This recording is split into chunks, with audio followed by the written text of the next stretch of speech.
यह क्रम है संसार का। कर्म भी तो फर्क नहीं पड़ता किसी जीत या हार का। कुछ भैया मान इधर अवसर चूक गए हैं, जिनको सफलता नहीं मिली है, अवसर चूक गए हैं। कुछ भैया हमारे अवसर का लाभ उठाते हुए विजयी घोषित हुए होंगे, दोनों हुआ है। लेकिन जो हार गए हैं, जो अवसर चूक गए हैं, उनके लिए मैंने अभी एक पंक्ति बताया कि आप कर्मवीर हैं। ये अपनी पद्धति है। जब कर्मवीर आप हैं तो गिरने और उठने का ये क्रम लगा रहेगा जिंदगी में। सच्चे खिलाड़ी वह मन को दुखी नहीं करते हैं, वह हार से सबक सीखते हैं। उनके लिए मेरा आग्रह होगा, यहाँ से जाने के बाद अब ऐसा नहीं कि फिर अगले वर्ष जब समूह खेलकूद की बारी आएगी तब जाकर अभ्यास करेंगे। आप अभी से अपना अभ्यास प्रारंभ रखिए। साल भर आप अभ्यास करेंगे तो निश्चित रूप से आज जो अवसर आप चुके हैं, तो अगले वर्ष निश्चित रूप से उसी मैदान में, उसी कोर्ट में संयोग होगा तो उसी टीम से आपके सामना होगी और आप विजयी घोषित होंगे। आप संकल्प लेकर जाइए। ये समापन सत्र में मैं आग्रह करूँगा, आप संकल्प लीजिए कि मैं वर्षों पूरा एक वर्ष अभ्यास करूँगा और हमारी टीम अभ्यास करेगी। अगले बार जब चाहेंगे समूह खेलकूद होगा क्षेत्र का, पुनः विजय हम लोग प्राप्त करेंगे। दूसरी टीम है जो अवसर को भजाया है, जो अवसर को जिया है, यानी विजयी घोषित किया गया है। उन्होंने अथक परिश्रम करके, तकनीक का उपयोग करके कई महीनों से वो अभ्यास भी किए होंगे गर्मी के छुट्टी में, छुट्टी से पहले, और उसका परिणाम उनके सामने आज आया है, विजयी हुए हैं। उनके लिए भी मेरा आग्रह होगा कि यहाँ आज एक क्षेत्र की प्रतियोगिता आपने भाग लेकर और विजयी आप हुए हैं, लेकिन यहाँ से जाने के बाद अभी ये अंतिम पड़ाव नहीं है। यहाँ से जाने के बाद अखिल भारतीय अभी स्तर पर यह प्रतियोगिता होने वाली है। आप जाने के बाद यहाँ से निरंतर अभ्यास आप रखेंगे। ये नहीं कि जीत के अहंकार में अब क्या मैं गोल्ड जीत लिया, मैं बहुत बड़ा खिलाड़ी बन गया। ये अंतिम नहीं है, ये क्षेत्र का बंधन था। क्षेत्र को आपने फतह किया है, अभी अखिल भारतीय बाकी है। वहाँ जाने के बाद सूचना मिलेगी। आपके साथ हमारे खेलकूद के जो प्रमुख हैं वो बैठेंगे, बताएंगे कब जाना है, कहाँ जाना है, और आपकी तैयारी, पूरी तैयारी, अभ्यास होता रहे। और जब सूचना होगी जो स्थान है, निर्धारित स्थान पर आप जाएंगे, तो हमको लगता है कि जाने के बाद विद्या भारती उत्तर पूर्व क्षेत्र का, यानी बिहार क्षेत्र का आप नाम रोशन करेंगे। ये दोनों के लिए ये मेरा आग्रह था। अब अच्छे खिलाड़ी बनना है, आपको अच्छे खिलाड़ी बनना है। कल भी इसके लिए मैंने आग्रह किया था कि सरकार की ओर से भी ये घोषणा हो गई है, ये मेडल लाओ नौकरी पाओ, यानी खेलकूद भी करियर बन गया है। विकास के साथ साथ, सर्वांगीण विकास के साथ भी करियर बन गया। कल इसमें हम लोग चर्चा किए थे, 5 बात भी कल आपको बताए थे। मैं मैदान में भी देख रहा था, जो भैया बहन 5 बात जो सुनकर गए थे उसका अनुसरण किया, वो उसमें से बहुत सारे भैया गोल्ड लिए हैं। एक भैया तो मेरे पास दौड़े दौड़े आए, कहे गुरुजी आपकी बात हमको मैदान पर याद आ रही थी। एक बहन रात हमको बता रही थी बाल भर की कि गुरुजी आप जो बोले 5 बात हम याद रखे हैं, हम लोग, हमारे खिलाड़ी की चोट भी लग गई है, लेकिन फिर भी हम लोग बड़ी जबरदस्त खेले हैं। नहीं तो जो आपने आत्मसात किया, परिश्रम किया, जो आपने अभ्यास किया होगा, जो मेहनत आपने किया, उसका परिणाम आपको मिला है। एक सार्वजनिक स्तर से संस्थागत पुरस्कार आपको मिला है, व्यक्तिगत पुरस्कार आपको मैदान पर ही प्राप्त हो गए, विजयी घोषित हो गए हैं, परंतु एक औपचारिकता यहाँ से होना है। देखिए, आपके लिए मेरा आग्रह होगा कि विद्या भारती बिहार क्षेत्र का आप नेतृत्व करने जा रहे हैं, इसलिए आपका निरंतर अभ्यास चले। और 5 बात दोनों के लिए, जो टीम हारी है अगले वर्ष वो आएगी तैयारी करके, तो कैसे तैयारी करें, और जो जीत गई है अखिल भारतीय नेशनल खेलना है, उसके लिए ये 5 बात मैं बता रहा हूँ, 5 बात ध्यान में रखेंगे, एक आदर्श खिलाड़ी आप बनेंगे। खिलाड़ी ये जब सृष्टि की रचना हुई उस समय से खेल और संगीत का ये चल रहा है। उस समय संगीत और उस समय भी प्रादुर्भाव हुआ था, खेल उस समय भी था, लेकिन इसका बदला स्वरूप था, खेलने का ढंग अलग था। भारतीय परंपरागत जो खेले थे उस सब खेल को हमारे उस समय के लोग खेला करते थे। आज भी पारंपरिक जो अपना खेल कूद है, कबड्डी खो खो, यह भी पारंपरिक के भारतीय खेल है, इसको हम आगे बढ़ाते बढ़ाते यहाँ लाए हैं। लेकिन त्रेता में भी खेल हुआ, द्वापर में भी हुआ, और द्वापर में तक ऐसे खिलाड़ी हुए जो पूरा दुनिया उनकी लोहा मारती थी।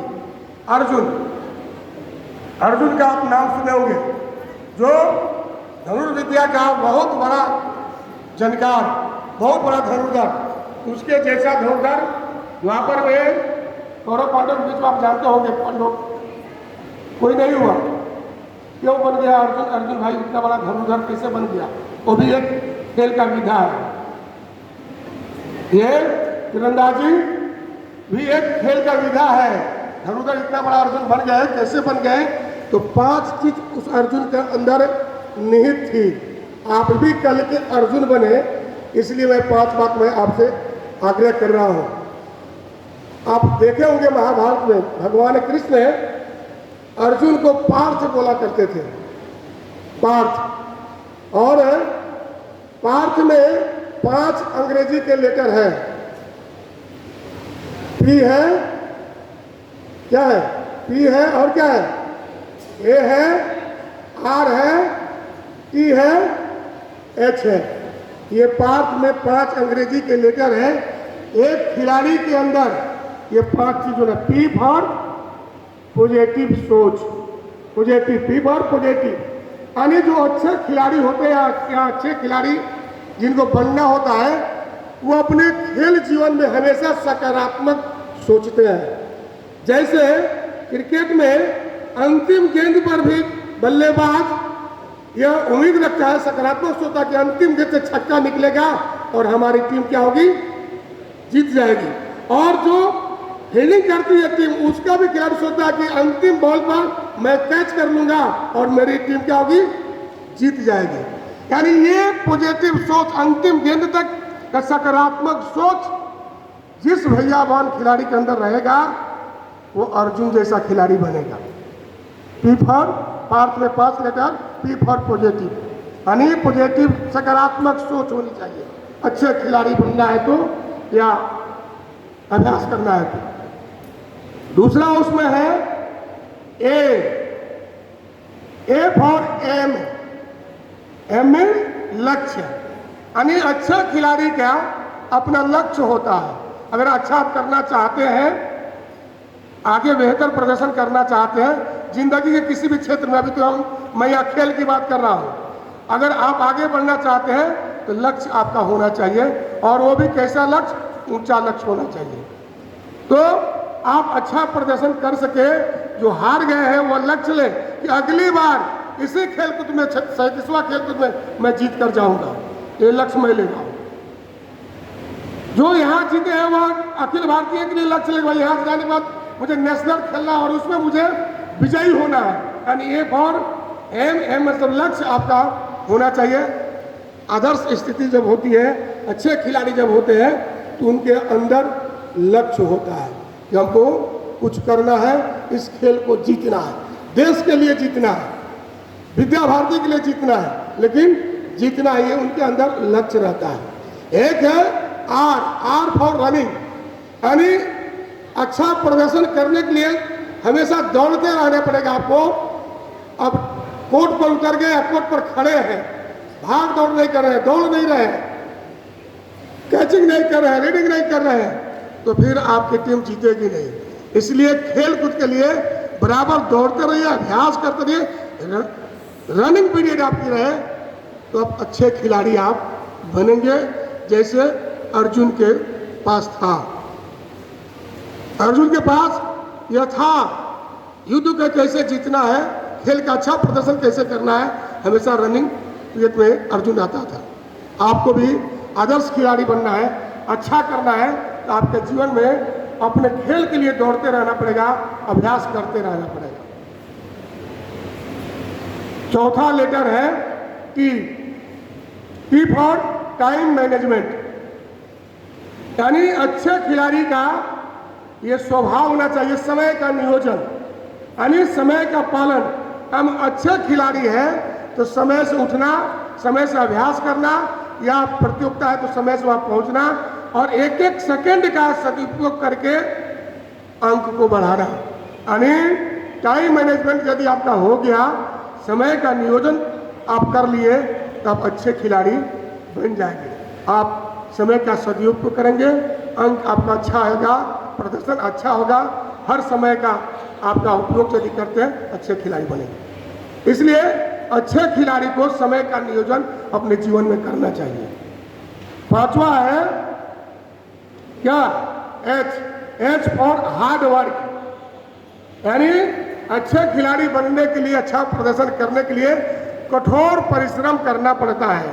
अर्जुन के पास बहुत सारे विधाएं नहीं थी धनुर्विद्या में, उन्होंने 1 वर्ष जाकर उन्होंने धनुर्विद्या का अभ्यास किया और तप किया, हासिल किया। यानी एक खिलाड़ी को अपने खेल के लिए, अच्छा प्रदर्शन के लिए कठोर परिश्रम करना चाहिए, तपना पड़ता है। बहुत इच्छाएं जो होती है उसको मारना पड़ता है। यदि आप कठोर परिश्रम करते हैं, कल देखे ना, चोट लगने के बाद एक प्लेयर जो हमारे भैया अच्छा प्रदर्शन कर रहे थे, लग नहीं रहा था कि उनको चोट लगी है, लेकिन खेल समाप्ति के बाद वो सो गए। जब तक वो मैदान में जब खेल रहे थे तब तो उनको लगा नहीं, हम देख रहे थे, इतने वो टीम भाव में थे कि हमारी टीम को जीतना है, आपको परिश्रम कर रहे थे, पूरा कठोर परिश्रम कर रहे थे। नहीं, अगर ये 5 गुण जिस खिलाड़ी के अंदर हो जाएगा, वो एक अच्छा अर्जुन के जैसा वो खिलाड़ी बनेगा। अब उसमें एक मैं जोड़ देता हूं, एस, पार्थ से। S for smartness, smart work, यानी आप जो खेल खेल रहे हैं, बहुत सारे भैया 1 अंक से हार गए, 1 अंक से जीत गए, तो टेक्निकल उसमें थोड़ा सा तकनीकी अंक के कारण हार गए। हम देख रहे थे 1 अंक तकनीकी अगर उनकी ठीक रही, स्मार्ट खेल में स्मार्टनेस रहता, कठोर परिश्रम कर रहे थे, खूब परिश्रम करके एकदम दबदबा बनाए थे, लेकिन तकनीक का उनको ज्ञान नहीं था, इसलिए उनकी टीम 1 अंक से हार गई, पीछे रह गई। इसलिए वैसे भैया जो 1 अंक के कारण, तकनीक के कारण पीछे रह गए, वैसे कोच हमारे आए होंगे, उनके आचार्य जी आए होंगे, उनसे भी हम आग्रह करेंगे अपने भैया को तकनीक का एक बार उनको ज्ञान देना पड़ेगा, तकनीक की बातें उनको बतानी पड़ेगी।